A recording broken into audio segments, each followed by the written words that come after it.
The agricultural revolution started about 8000 BC.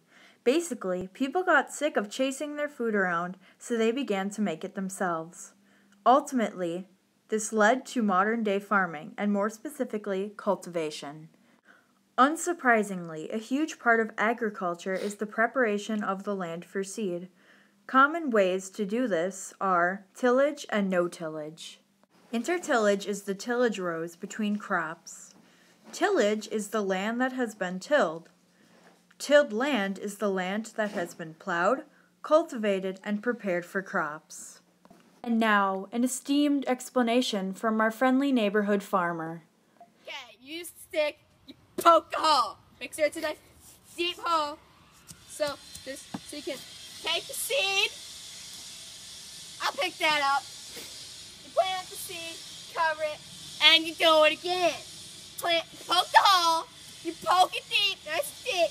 You take the seed, you plant it, you stick it in the ground, nice, all the way to the bottom of the hole. Then you cover it up I'm going to show you how to farm like these Europeans, Asians, and Africans do. See, for some reason it seems to feed more people, so more people have food to eat. Yeah. You dig this deep line, straight line,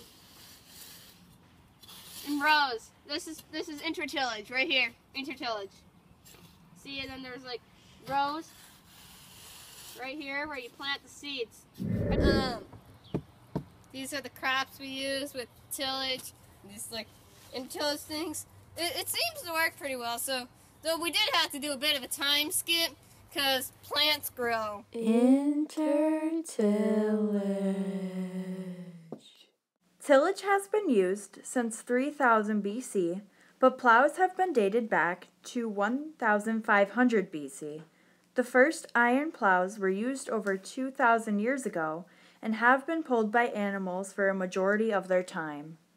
Since pulling the plows is difficult and tiring, with it being as extremely labor-intensive as it is, humans were unable to work them efficiently. With the use of animals, the work could be done easier and faster, which is important for keeping up efficiency.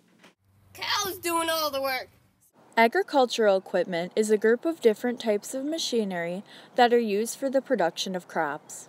Examples include planting, fertilizing, tilling, and harvesting equipment, as well as fertilizer, chemicals, tractors, and a multitude of animal systems. According to the International Trade Administration, the total cost for agricultural equipment in 2006 for the United States of America was about $19.8 billion. Because of these expenses, it is not surprising that many countries cannot afford the equipment needed for tillage cultivation. For instance, the country with the third most no-till cultivation is Brazil, which has roughly 45% of its total agriculture in that format. Second is Argentina. The amount of farmland that is no-till is 50% of its total agriculture. In the lead, with the most no-till agricultural land, is Paraguay. 60% of its farmland classifies as no-till, which is 10% more than Argentina and 15% more than Brazil. With all this talk of technology, it may seem that countries without access to farm tools are at a disadvantage. But perhaps this is a good thing. Although tillage agriculture is more efficient at growing food and debatably easier to use, the tilled land erodes the earth much faster than farmland that has not been tilled. Therefore, the tillage causes the soil to degrade and become depleted of nutrients. In countries where malnutrition is a problem, this lack of good soil can be a huge disaster. Let's review. Intertillage is the tillage rows between crops. Tillage is the land that has been tilled. Tilled land is the land that has been plowed, cultivated, and prepared for crops. Let it grow, can't hold it back anymore. Let it grow, so the food gets to the store. We'll get a stand, and we'll get paid. Let the storm rage on. Rain never never bothered me anyway.